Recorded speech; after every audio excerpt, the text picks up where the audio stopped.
આદિવાસી સમાજના આગેવાનો, વડીલો, યુવાઓ, માતા બહેનો 9 ઓગસ્ટની હાર્દિક શુભકામનાઓ તેમજ આપણા લોક લાડીલા ધારાસભ્ય શ્રી ચૈતર વસાવા સાહેબ તરફથી પણ આદિવાસી સમાજને 9 ઓગસ્ટ વિશ્વ આદિવાસી દિવસની શુભેચ્છાઓ પાઠવી છે.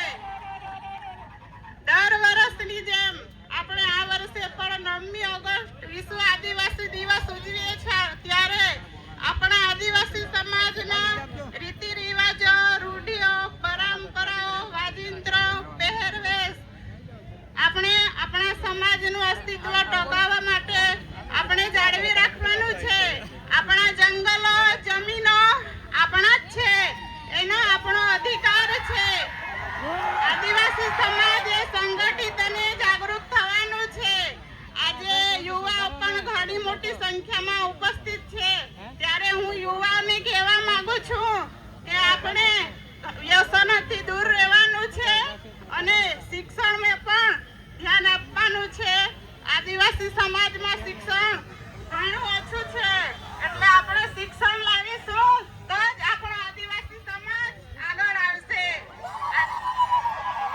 આપણા ધારાસભ્ય સાહેબ આપણા આદિવાસી સમાજ માટે સડકથી સદન સુધી ઘણા પ્રશ્નો ઉઠાવે છે. આદિવાસી સમાજના જળ જમીન ના હોય, આદિવાસી સમાજના ખોટા આદિજાતિ પ્રમાણપત્ર માટે, શિક્ષણ માટે, શાળાઓ માટે અને શાળામાં શિક્ષકોની ભરતી માટે ઘણા પ્રશ્નો ઉઠાવે છે. ત્યારે આ સરકાર ખોટી રીતે એમને વારંવાર જેલમાં મોકલે છે.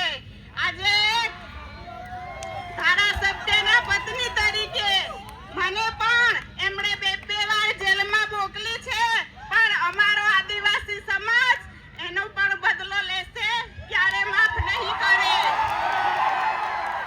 આપણા આદિવાસી સમાજને ઘણા અત્યાચારો અને અન્યાયો થાય છે. આ સરકાર ઘણા દાયફાઓ કરે છે. આપણા વિસ્તારમાં આદિવાસીઓ માટે સ્ટેચ્યુ બનાવે છે, કોરિડોર બનાવે છે અને મોટા મોટા ડેમો બનાવે છે, પણ અમારા આદિવાસીનો વિકાસ થવાનો નથી.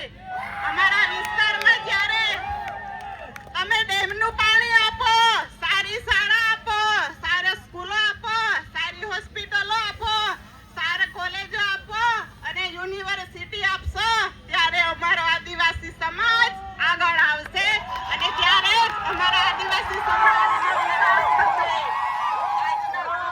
વિશ્વ આદિવાસી દિવસ તરીકે અમારા ધારાસભ્યોને ખોટી રીતે જેલમાં ફસાવ્યા છે. જંગલ જમીન માટે, આદિવાસીઓ માટે લડે છે. એમને વારંવાર જેલો કરવામાં આવે છે, પણ આજના 9 ઓગસ્ટ વિશ્વ આદિવાસી દિવસ તરીકે જંગલ જમીનના કેસ બાબતે એમને ખોટી રીતે સજા કરી છે. એ સજા તાત્કાલિક રદ થાય અને એમને વહેલી તકે જામીન મળે, ન્યાય મળે, એવી અમારા આદિવાસી સમાજની માંગ છે. આટલું કહી વિરમું છું. જય આદિવાસી, જય જોહાર.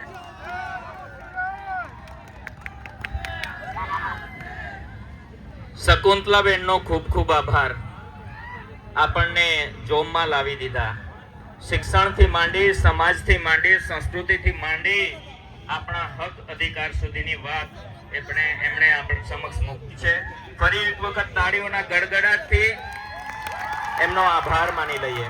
આ તબક્કે આદરણીય ચૈતરભાઈના ધર્મપત્ની શ્રીમતી વર્ષાબેન આપણી મધ્ય ઉપસ્થિત છે. તેઓ ઉદ્બોધન કરશે.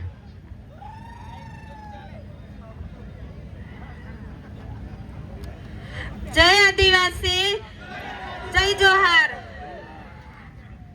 આજે 9 ઓગસ્ટ વિશ્વ આદિવાસી દિવસ નિમિત્તે ડેડિયાપાડા ગ્રાઉન્ડ ખાતે ઘણી મોટી સંખ્યામાં વડીલો, બહેનો,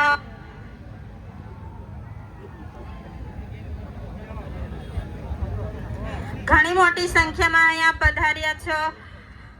આપણા આદિવાસીઓના પહેરવેશ, રીત રિવાજ, વાજિંદ્ર સાથે ઘણી મોટી સંખ્યામાં અહીંયા તમે પધાર્યા છો. કામના દિવસો છે છતાં પણ તમે અહીંયા ટાઈમ કાઢીને આપણો દિવસ ઉજવવા માટે અહીંયા આવ્યા છો, એટલે તમારો બધાનો અમે ખૂબ ખૂબ આભાર માનીએ છીએ. હવે આજના દિવસે ખાસ તો જે માણસ આપણને જાગૃત કરે છે, આપણા માટે લડે છે, હર હંમેશા સડકથી સદન સુધીના માટે જે સરકાર સામે બાયો ચડાવીને જે લડત લડે છે તે આજે આપણી વચ્ચે અહીંયા હાજર નથી. એ માટે આપણને એની ખોટ આજે દેખાય છે. પણ ખાસ તો ગયા વર્ષે પણ આવી રીતે જ એમની ખોટ હતી, એટલે આજે હું ધારાસભ્ય વતી તમારી બધાની માફી માંગુ છું કે છેલ્લા 2 વર્ષથી હું તમારી વચ્ચે હાજર રહી શક્યો નથી. 9 ઓગસ્ટ મેં તમારી સાથે ઉજવી નથી. એ બદલ હું મારા લોકોને, મારી જનતા પાસેથી દિલથી હું આભાર માનું છું, કેમ કે હું સતત તમારા માટે લડું છું. તે સરકારને ગમતું નથી એટલે મારી સાથે આવું કરે છે, પણ હંમેશા જનતા મારી સાથે ઊભી છે, એટલે હું તમારી બધા પાસેથી માફી માંગુ છું. અને ખાસ તો આપણો આજે દિવસ છે, આપણે ઘણી બધી જગ્યાએ ધામધૂમથી ઉજવીએ છીએ. એવી જ રીતના આપણે ડેડિયાપાડામાં પણ આપણે શરૂઆત કરી છે. છેલ્લા 4-5 વર્ષથી આપણે ખૂબ મોટી સંખ્યામાં લોકો ડેડિયાપાડા ભેગા થઈને આપણો આદિવાસી દિવસને ઘણા આનંદથી ઉજવીએ છીએ. એટલે આપણે બધાએ આવી જ એકતા જાળવી રાખવાની છે.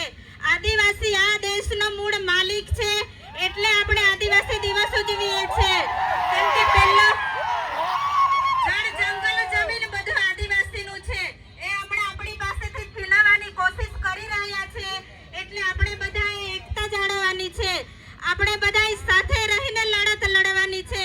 આપણો હક છે, આપણો અધિકાર છે, એ બધું આપણી પાસેથી છીનવાય છે, પણ આપણે હોશિયાર રહેવાનું છે, આપણે જાગવાનું છે.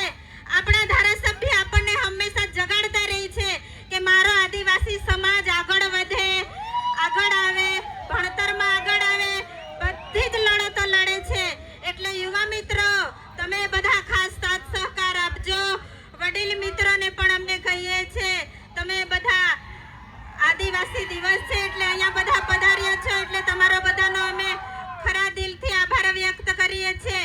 આપણા પહેરવેશ, આપણા રીત રિવાજો, આપણી બધી જે પૂજા કરીએ છીએ તે આપણે ભૂલી નથી જવાનું. આપણા રીત રિવાજો આપણે ચાલુ રાખવાના છે, કેમ કે મને ગર્વ થાય છે કે આપણે બધા આદિવાસી છે.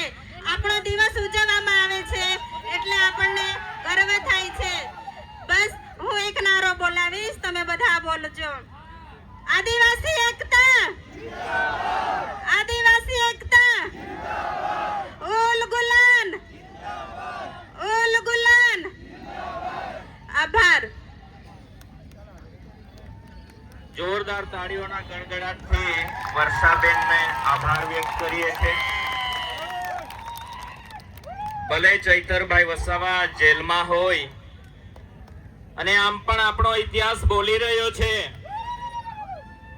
કે આઝાદીની લડાઈમાં જેટલા પણ આદિવાસી ફ્રીડમ ફાઇટર્સોએ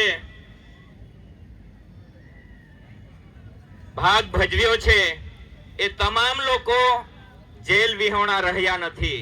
એટલે સાથીઓ, જેઓ આઝાદી માટે લડી રહ્યા છે એમને જેલ જવું પડશે, પરંતુ બેનશ્રીને હું એક આશ્વાસન આપીશ, ક્યોંકि टाइगर अभी जिंदा है.